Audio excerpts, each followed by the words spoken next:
welcome to Martin County High School. We're very pleased to be interviewing you.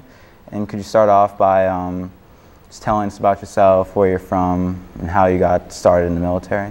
I'll be happy to, and I'm pleased to be at Martin County High School. I was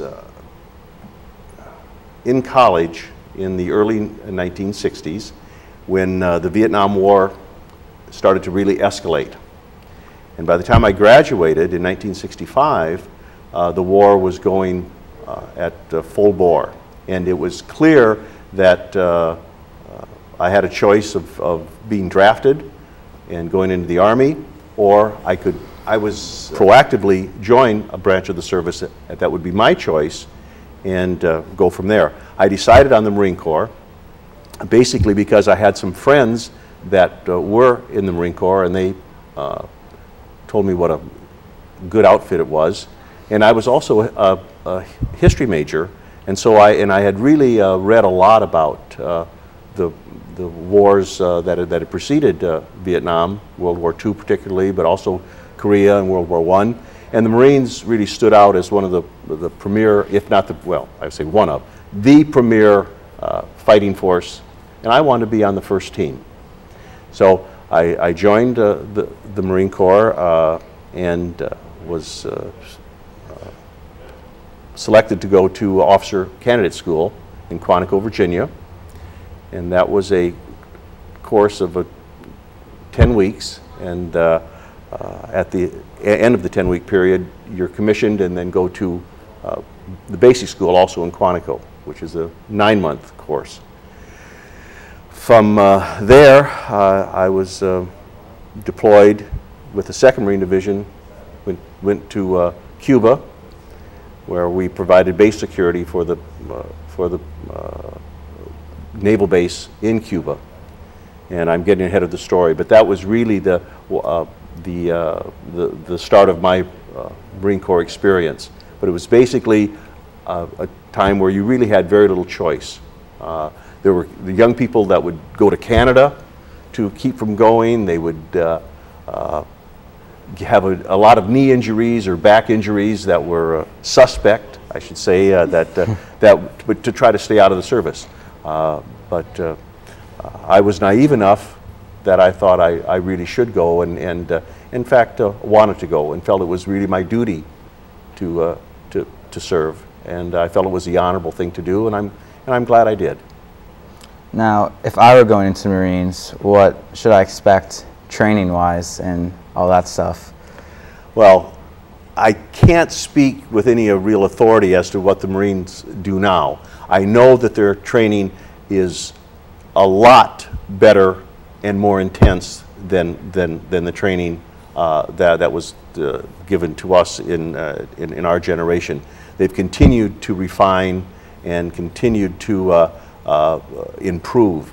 I know now that the young Marines that are coming out now are better in every regard as far as their capabilities. They may not be any braver, they may not be any run any faster or any stronger, but they're certainly better prepared for their mission. And you've got to remember too that the time I went through, we needed bodies. Vietnam was all about getting bodies in, and that was true in all the services. So there were some shortcuts taken, some time shaved to get the Marines and the soldiers, whatever, into the field. I don't think the Marine Corps today has taken any shortcuts from everything I know. And I know that if you chose that as a career, or excuse me, as something that you wanted to do, at the completion of your training, you would be a well-trained Marine and ready for any assignment.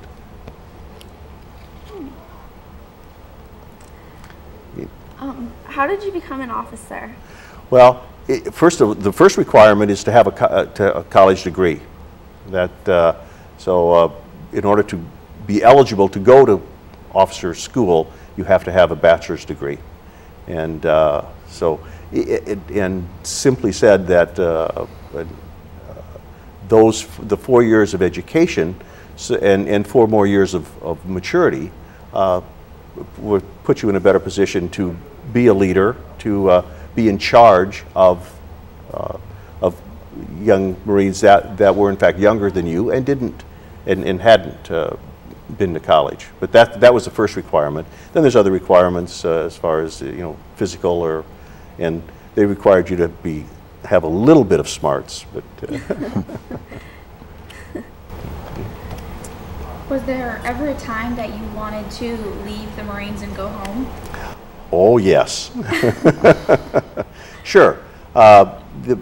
The training during your training, you're stressed, you're tired.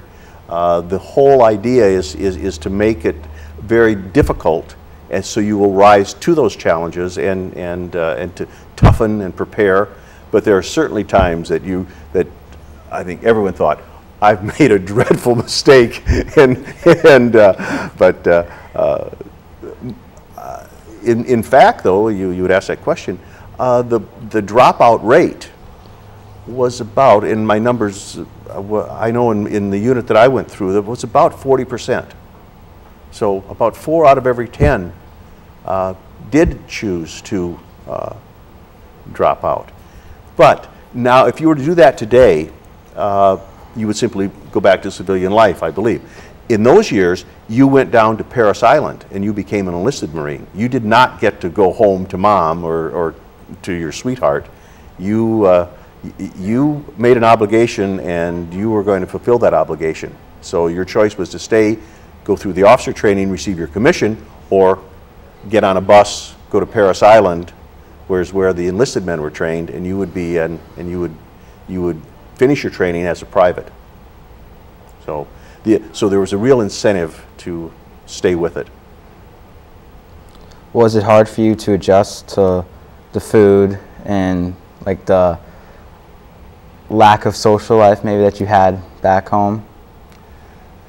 Well, the food was reasonably good. There was a fact a sign in the mess hall that said, "Eat all you want, or take all you want, eat all you take," which meant, so when you went through the chow line and you ate off metal trays, compartmental little trays, and the variety was good, but you were expected to eat everything you put on your tray, and you couldn't go to the trash after you finished eating and kind of push the lima beans in there.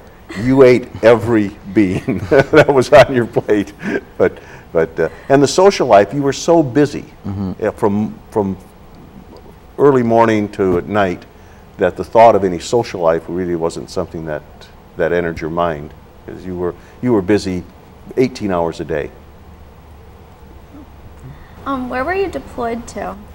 Well, when I mentioned that right after school, I went to Camp Lejeune and then was deployed to Guantanamo Bay, where we provided the base security. I was there for 6 months, and then came back to the U.S. and met my wife, who I hadn't seen in almost saw her occasionally for a year. The year I was in school and also in deployed. Got to see her for about 30 days.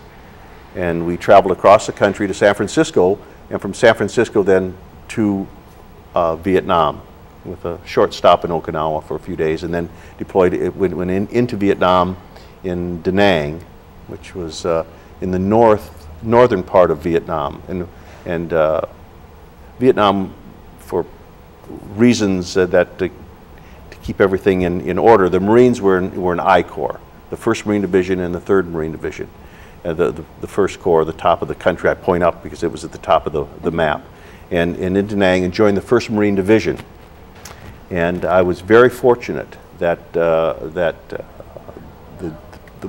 day I got there, the next morning we reported to the personnel officer, the S1 or the G1 in the division, and I volunteered to go to recon. They had an opening and I volunteered, and that was a very fortunate opportunity, because all the rest of my contemporaries that were with me, that were infantry officers, went out to the line units, as we called them, the various battalions that were spread around the greater Da Nang area, and took over and became platoon commanders. And platoon commanders, you have about a 45-man platoon, and those young lieutenants had a 100% chance, or 100% chance that they would either be killed or wounded if in those line units.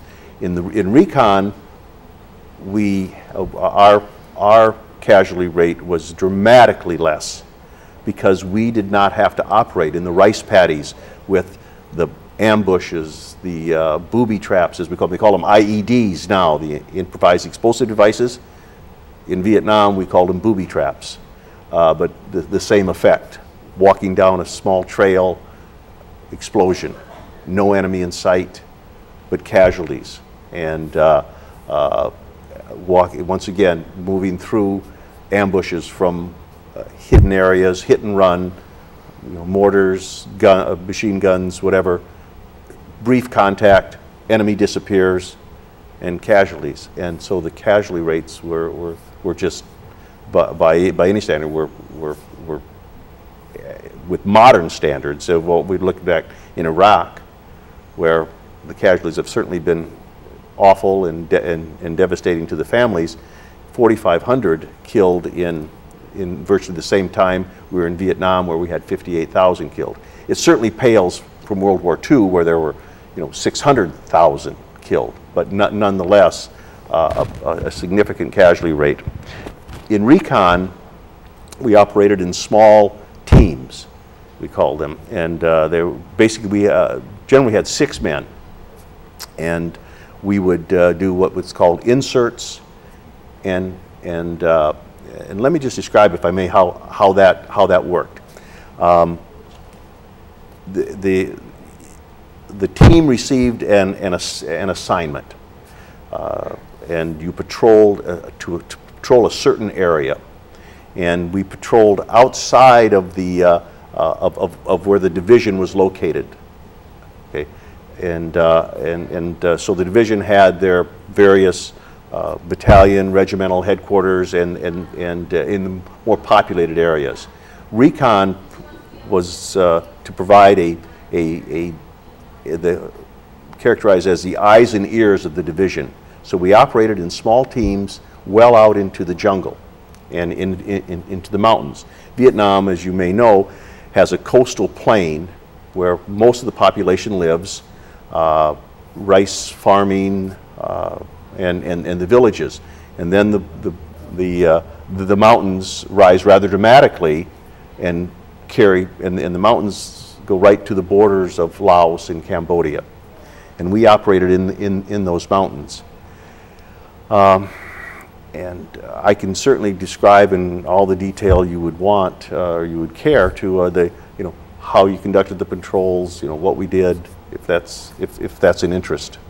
Go ahead. Definitely. Okay. Well, as I said, you'd receive your assignment, and it would be, at any one time, we would have 20 or 30 teams in the field and providing this screen, if you will. And so you received your assignment, and you were going in a specific area. And what you would do to prepare for that, you do what's called a map reconnaissance. So you'd really study that area, and our maps were terrible by today's standards. That was before satellites and all the modern stuff that you can really get very good maps. These were based on old French maps when the French were in Indochina, as it was called, pre-World War II. So the maps were terrible, unreliable, but nonetheless they were the best we had. We would then prepare for the patrol by studying the map, knowing where we wanted to go, what was there that we suspected was there, whether it be an enemy, or trails, base camps, whatever might exist in that area. We described it as going into the lion's den to see if the lion was in fact there. And on the morning of the patrol, we'd go down to our LZ, landing zone, and helicopters would come in, CH-46 helicopters. Those are the twin rotor helicopters, troop carrying. So basically we generally have 4 of those, and we'd have Huey or Cobra gunships would also accompany the helicopters. And the team would then, in rotation, there'd probably be 8, in a given day, 8 to 10 teams that would be going out. And it would just be the luck of the draw as to what you would be first or 8th. You would then board the helicopter, 2 helicopters, one that didn't have any Marines in it, our team with 6, and the 2 gunships, the Cobra gunships, go out to your LZ, and it may be a 15 or 30-minute flight. Identify the LZ, you'd be with talking to the pilots, identifying, yes, we agreed that that is the spot we're supposed to be inserted. And then the helicopter, sometimes you varied it, sometimes a helicopter that didn't have any troops in would go in to the LZ to see if there was any fire and see if it was hot, as we called it. If they didn't receive any fire, it would pull out and we would go in and disembark. At the same time, the gunships would be circling to be able to provide support if we needed it. Other times, the helicopter with the Marines aboard would go in first. So you tried to vary it, and your fervent hope was that there was no enemy in close proximity to that LZ, because there's not the helicopters provide no protection. Aluminum that you could almost stick your finger through. So so bullets pass through quite readily. Anyway, you got on the ground. The helicopters departed, and then your job was to gather in whatever intelligence you could in the course of the next 4 or 5 days. And you moved then to a predetermined extraction LZ, where on a prescribed date, let's say 4 or 5 days from now, you would make your way there, helicopter would come in, pick you up, and take you back. And so that's the simple overview. The miserable part of it was moving through the jungle in those 4 or 5 days. Now, you carried about 65 pounds of gear on your back. And I don't know if you ever put a knapsack on. I know kids use knapsacks all the time. Put one on that has 65 pounds of gear in it and carry it all day long in terrain that is very, we live in Florida now, but believe me, there are mountains out there. And so you're moving in very, very difficult terrain in triple canopy jungle. So it's like moving through saw palmetto day after day with trees that tower 50, 75, 100 feet or more in the air would be in there. So it's a very, very hostile environment, just if you were there recreating, much less trying to identify people that wanted to shoot at you. The good part, if I could say that, there wasn't necessarily a good part, was that the enemy really was not expecting you there necessarily. They weren't on their alert, and so there were no booby traps, IEDs, no ambushes, those things you really had to worry about. What you concerned yourself with primarily was accomplishing your mission, which was to gather whatever intelligence you could about activity on a trail. You could see if a trail had been freshly used or widened, a camp a base or a camp of some kind that had been used recently, store any type of storage of arms, food stuff, whatever that you could find. But anyway, the most miserable part was simply living in the jungle for those days. There was no shelter. You simply moved all day. At night, what we called harbored. You simply stopped. You'd go till just about it was dark, in case you were being followed or something, and then you would clump together in this little knot of these people, and that's where you would lay for the night. until next morning you would get up and you would move again. And it was tremendously fatiguing. Your nerves were always on end because you never knew what was around, you know, the next little rise or whatever. And contact could come just like that, violently, unexpectedly, and there were only 6 of you. And so you had very little capability of mounting considerable resistance if you happened to stumble inadvertently into, you know, a larger force. And although the radio contact, and the radios in those was nothing like we have now in communications.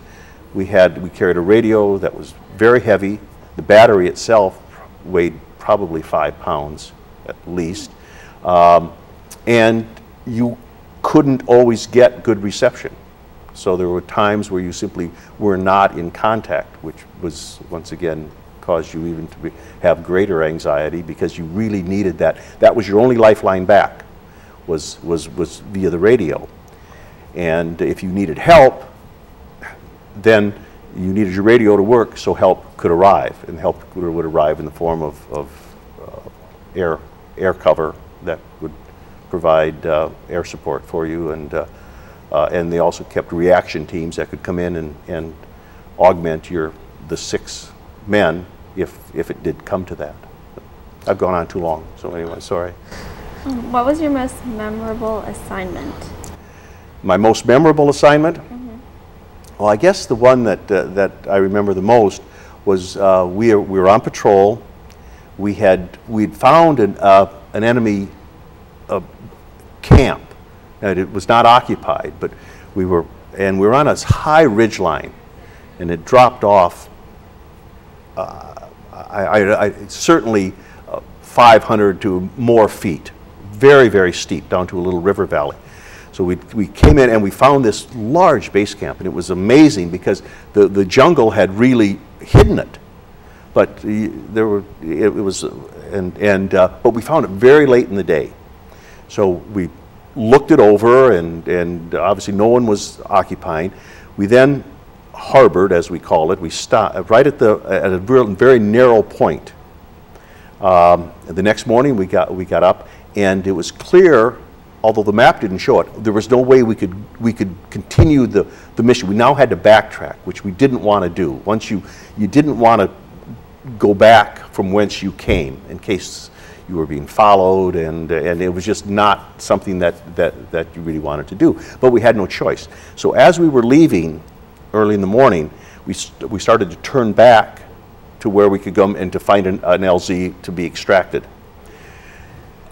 The rear of the next thing, gunshots came out, yelled gooks, which was the pejorative for that was used to describe the NVA or Vietnamese, and so we had contact. Now as patrol leader, I was right behind what we called the point man, and I would direct him as to with my compass as to the direction we wanted to go, and it was up to him to follow my directions generally, but also to kind of find the trail. So I was behind him. We were moving out, and the rear of the column though makes contact. The enemy had walked into our rear. So we quickly then got into an area where we could seek some safety, but also return fire. Unfortunately, 2 of the of my patrol were killed, and were on the ground, and we had another one wounded. So in just that short period of time, now I had 2 people dead, 1 seriously wounded, and I didn't know how many of the enemy were out there within the jungle. But anyway, so we threw grenades, we fired our weapons, we did those things, and we called for help. Help came, and I'm not sure how long it took, but it took a little while. But and so we continued to exchange shots. You really couldn't see terribly well if you were hitting anything, but you continued to do suppressing fire, as it's called. And gunships came on, once again, Cobra gunships. They started, and described to them where we were. We popped smoke, canister of smoke. They identified that, and we told them, you know, in orientation to the smoke where they were, and they would fire their guns. We had fixed wing. Aircraft came in. They dropped bombs and stuff and fired in there too, and until we were satisfied that the enemy had withdrawn, and we could then bring in helicopters to pick us up and get us out of there. And so we were able to, you know, pick up the youngsters that were killed, and all our equipment, and get taken back to our LZ. But that was the kind of contact that Recon had to deal with, which, as I said, in perspective, was infinitely better, if that's the right way to say it, but infinitely better than what the infantry was doing every day, which was, as I said, slogging through the rice fields, the rice paddies, being ambushed, stepping on booby traps, and that kind of attrition. Okay. Was there anything else that you aspired to be before you got drafted? I was going to be a history professor. Yeah, I was in college. I graduated with a degree in history. I started graduate school in history, and I wanted to teach history. But the war saved me from that. Would you say that time that you just spoke of, were you in fear of your life most at that time? Sure. Yeah, I mean, you think when you're down there getting as intimate as you can with the ground, you read, I mean, I cross your mind, is this the last thing I'm going to see? Is this the last, you know, am I going to, is this, you know, yeah, sure. Yeah, I mean, you know fear like you've never quite known it before.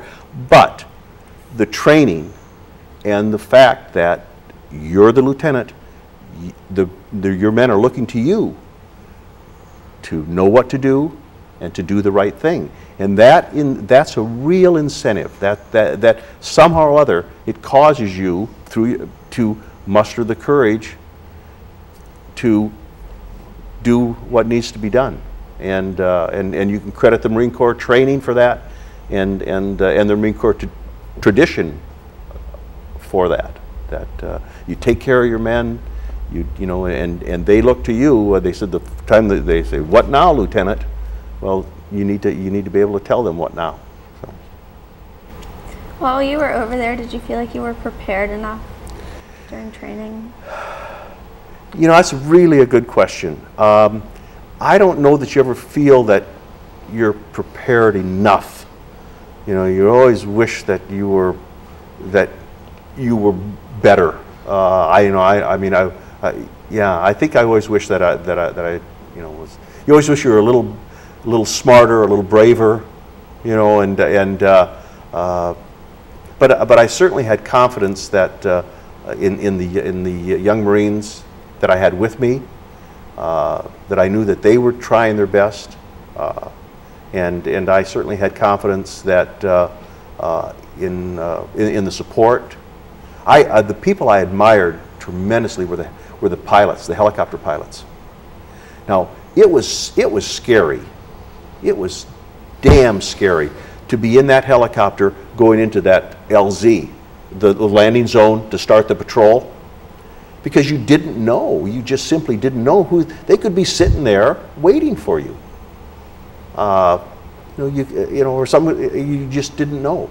That was really scary. But those pilots did it every day. They had to take you in the LZ. Then they dropped you off. They would go and get another team in an extract and take them back. Then they'd load up another team and take them in. Then they'd go to another place and pick up a team and take them back. Every time they go in, there's a chance that the NVA or the Viet Cong would be there to welcome them with 50 caliber machine guns or AK-47s or whatever. Those guys did that every day.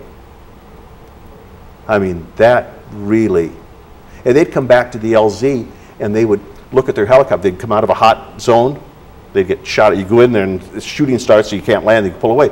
And they'd be counting the holes in their helicopter, walking their helicopter, hole here, looking in the rotor blades, seeing if the bullets had done enough damage to the rotor blade that it was, they really shouldn't fly it,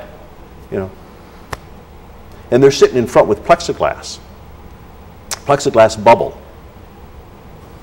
I mean, had real admiration for them that they could climb in their helicopters every morning, fly over to our area, our LZ, and start taking teams and taking them in and out. And so there were a lot of really courageous, young men. We didn't have many women there. This was a time where the services had not integrated. There were certainly women in the services, but they were not nearly as integrated as they are now, and not in any line units or anything. So when I talked about young men, it was purely a man's or a young man's war. It wasn't until really Iraq that we saw, the introduction of now young women that are put in also in harm's way, which is something very new. How would you stay in touch with family back home? That's a good question. Thanks. Well, certainly by mail, and the mail service was reasonably good. I think it maybe have taken, I don't know, 10 days to 2 weeks, which in those days was not that bad. And you wrote free up in the corner. Where's a stamp? Well, since you were in country, as we called it, you wrote free, and your letter got through. We also, this was a time before, when little tape recorders. Do you know what a tape recorder is? Okay. Mm-hmm. Little tape recorders had come in, and they were little reel-to-reel.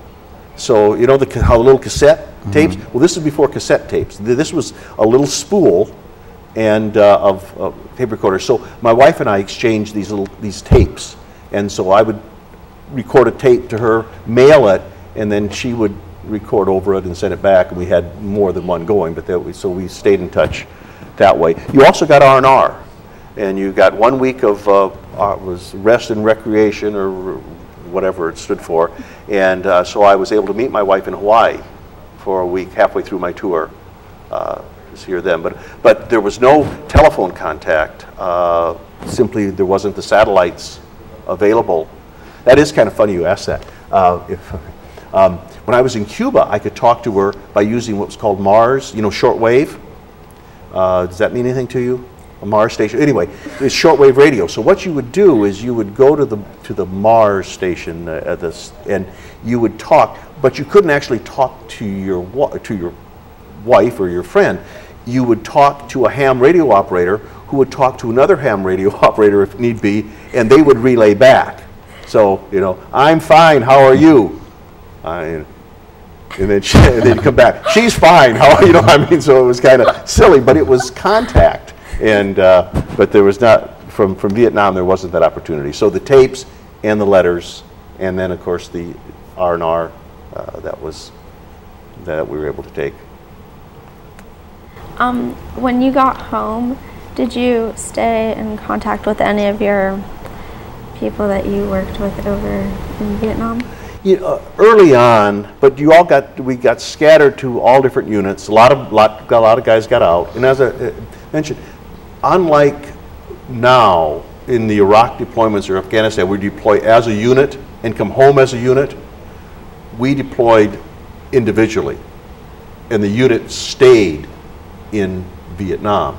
So describe, if I can, the football analogy. It's like having the football team, and every week a couple new players come in and a couple experienced players leave, the guys who've been there the longest. So you had this constant rotation. So it was very difficult, because you may go there and meet someone that you really enjoyed his company, but he may only be there 3 months and he was gone, or you were only there for a few more months and then you were gone. So you didn't get the same unit cohesion, is the term that they use, that you do with a unit that really trains together, deploys together, comes back together. So there's real pluses and minuses. One of the pluses of doing it the way we did in Vietnam is that your unit maintained a lot of local knowledge. And so the experienced people were there to indoctrinate, inculcate the new guy as to, you know, best practices. One of the but you lost a unit cohesion. The way they do it now is you go over there, the old unit leaves, the new unit shows up, and you start from page one.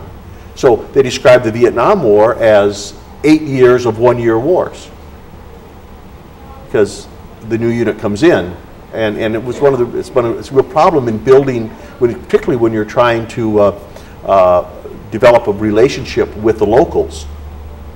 You know, just as it takes time to develop that relationship, just the time you've really developed trust, communications, boom, you leave, here comes in a new unit, and now the process has to start all over again. So, but the decision had been made by the military that deploying as a unit was a better alternative than the way we did it in Vietnam.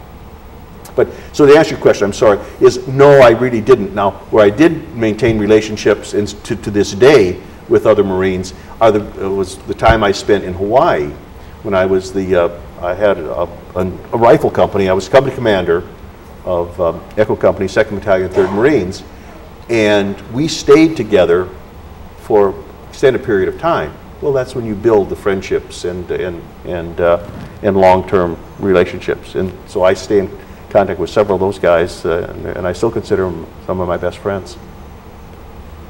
During combat, were you ever injured? No. Thank goodness. No, I never was. I was very, very fortunate. As I said earlier, recon, we simply did not sustain the type of casualties that the regular units. So that's why I felt, you know, just by purest happenstance, the fact that there was a vacancy the day I showed up, there was a day that just happened that recon needed a second lieutenant, and I was chosen to go down there. If I would have showed up a day earlier or a day later, I would have gone to one of the other units and very likely would have, well, 100% chance I would have either been killed or wounded. Now, what you hope for is that you're only wounded and it doesn't hurt, but that's kind of a futile hope. But if memory serves me, and like I said, that if you weren't injured badly enough, then you got fixed up and you stayed. Once you got 3 Purple Hearts, and each Purple Heart signified a combat wound, then you were rotated out. So that was your ticket out. So if you needed to be dinged 3 times, and each time not enough debilitating enough to cause you to have to be medevaced out of country, then you got your ticket punched for home. But that was a really poor way to have to cut your tour short. So. Where were you when the war ended? Oh, I should have brought the newspaper. I was in Hawaii, and I saved the Honolulu, I think it's the Honolulu Advertiser, I think, and it's all yellowed now, but the great big headlines on it that war ends, and of course Hawaii has such a huge military presence. I mean, there's major bases all over Oahu, particular, that so the Army, Navy, Air Force are there in significant numbers. So it was really, really big news, obviously in Hawaii as well as all over the country. But it's funny, the optimism was that, okay, peace with honor was what it was called, is what Kissinger and Nixon, you remember those names, right? Called it, that the war had brought to a successful conclusion. Well, 2 years later, the North had taken over all of Vietnam, And guess what? Nothing bad happened. So here we had spent all those years, all that treasure, all those lives, and we left in 73, and in 75, I believe it was, that when the North then, and with their Viet Cong allies, conquered all of Vietnam. Vietnam became one country, and nothing bad happened. So and so you look back and say, for what? For what? And that was really the question. And that's when, at that time, the whole mood of the country had soured on war, had said, you know, we're not going to do this anymore. This just isn't what we should be doing. This isn't how we should be spending our lives. It's not how we should be spending our resources. But we don't learn so good. Did you earn any medals or anything? I did. I received a Bronze Star, which is a medal with Combat V, which is a medal for valor. I received a Navy Commendation Medal with Combat V, and then so those are the two personal decorations. The others were Presidential Unit Citation, Combat Infantryman's Badge, Vietnamese Service Campaign, those things. But the two personal decorations are those first two. Were there any illnesses that you or any of your fellow comrades had? Illnesses?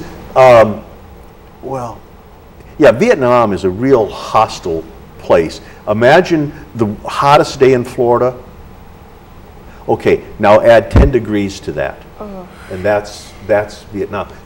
Truly, and I hope my memory is still good. But there were days where it was 105 to 108 degrees with every bit as much humidity as we enjoy here in July and August.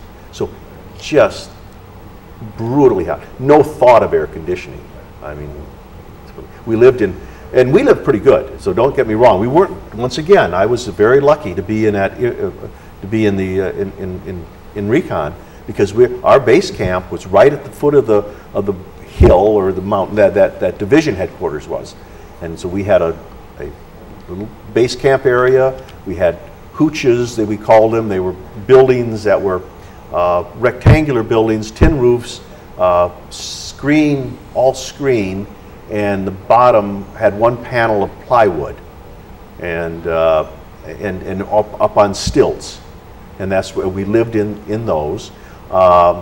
We were able to take showers regularly. And back there we had fuel wing tanks off of aircraft up on platforms, and painted dark green so the sun would warm the water, and so you could take a warm shower.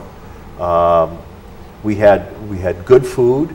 When we'd come back in for patrol, the mess hall would always prepare a very good meal for you. So we only had 2 meals a day. It was so hot. We didn't have a noon meal when we were in the base camp. We would have breakfast and an evening meal. But we had enough food allocation that there was enough food allocation for 3 meals. You're allocated, a certain amount of food for.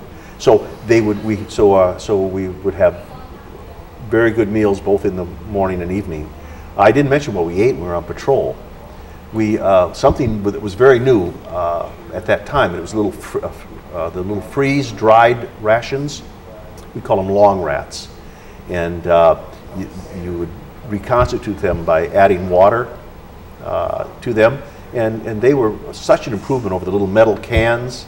Before that, we had sea rations, and that was little metal cans of meat, ham, beef, in a little can, like a Spam can, about that size, and there would be a little can of fruit, so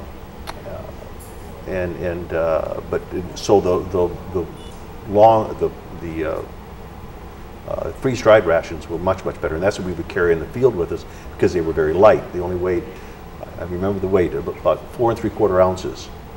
The problem with those is they required water to be reconstituted, and we'd carry, well, all we could really carry with all the gear we had to carry were 6 canteens of water. It's basically all you could really carry. And during the dry season, when you're out there, there was very difficult to find streams where we could replenish our water. So trying to live in that heat, moving all day, and ration yourself to 1 canteen, 1 quart of water per day was really difficult. And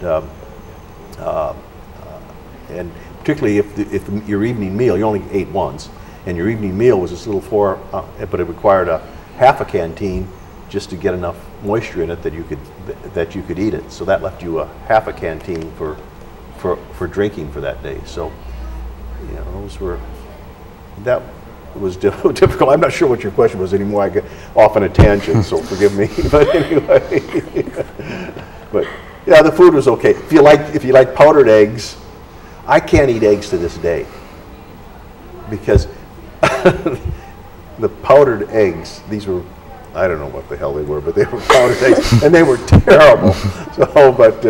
So I said, when I left, I said, no more eggs for me. But anyway. How did you adjust to civilian life after your time in the military was over? Well, I always said I was lucky that I stayed in.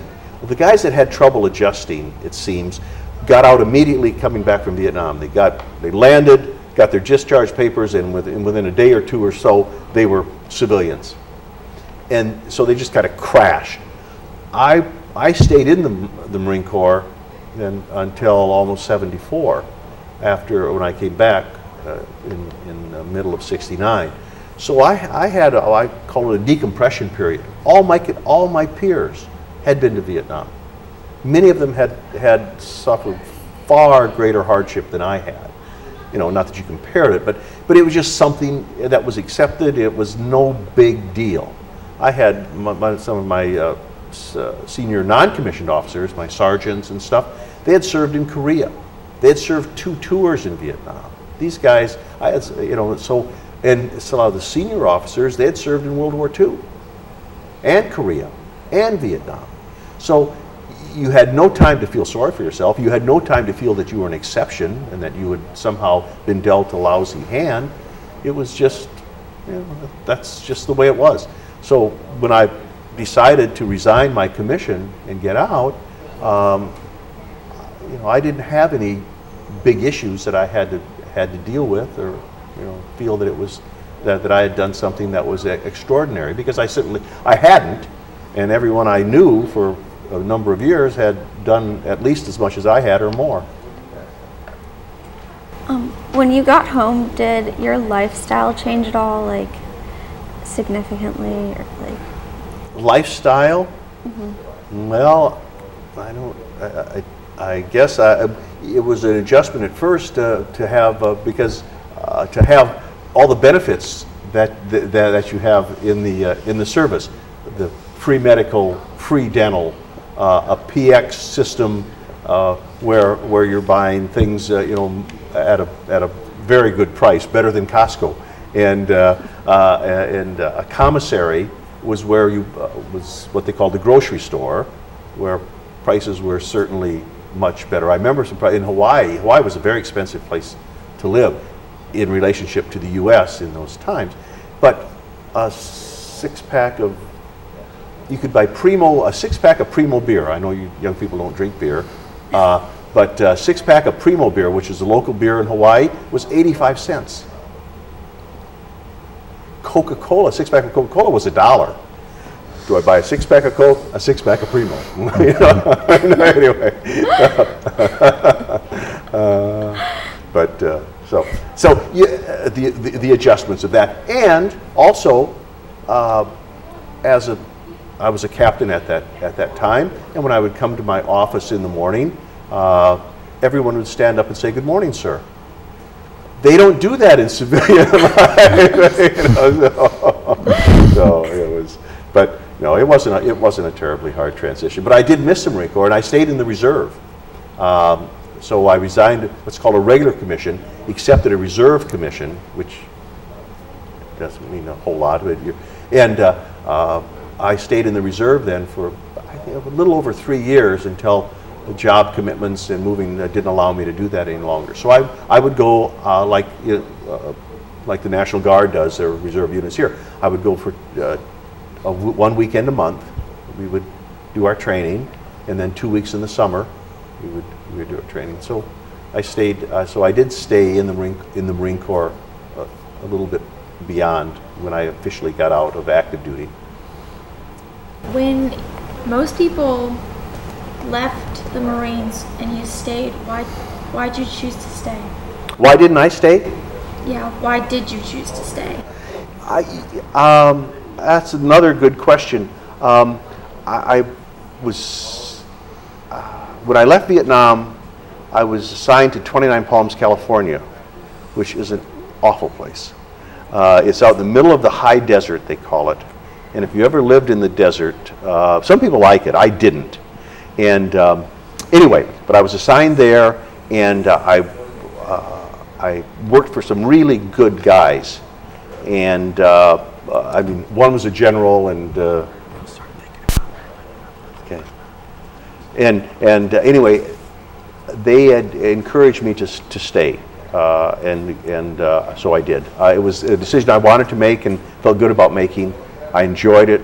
You know, I liked the Marine Corps. I was proud of the Marine Corps, and decided to stay. But then I changed my mind and decided to get out. So, what have we got? Time to wrap it up? We have time for a few more questions. Would you say today what's going on in Iraq is similar to what was going on in Vietnam? It's hard to know. It's hard for me to know. I certainly have my opinions on that, but never been to Iraq is it's tough. I will say this: that what troubles me about Iraq and Afghanistan is that we seem to want them to have a stable government, a government that is not corrupt, that provides good governance to their people, provides the services to the people that are expected: schools, hospitals, roads, bridges, water, sanitation, all the things we kind of take for granted that government provides here.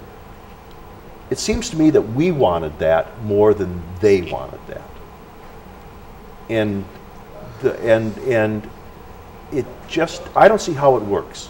I don't see how it works if the locals don't want that. And what we had, the parallel I see, and certainly in Afghanistan, I can't speak to Iraq, because Iraq, we cut off the head of the government in Saddam Hussein, and we did really stupid things in the first year or so. You know, the de-Baathification, the disbanding of the Iraqi army, the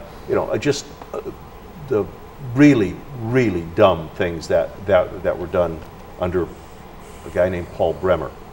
But I think there's more parallels in Afghanistan.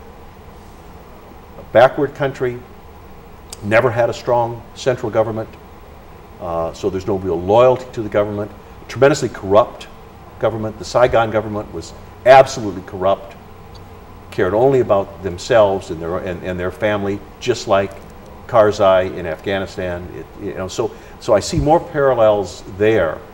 The thing is, Afghanistan is such more difficult terrain. Vietnam was tough terrain, but most of the population lived along the coast, and so it wasn't that was not difficult terrain. Afghanistan is a monstrosity as far as trying to deal with the country as a whole. I mean, it's 30 million people in a country that's about the size of what, Texas and Oklahoma or whatever. I mean, it's a good sized country. So, anyway, I see no hope for it there, but I don't see how it comes out. I don't see how it comes out to be a favorable solution for us. I just don't see it. But. Well, thank you for your time and your answers. It was a pleasure. Well, thank you. I've enjoyed talking to you.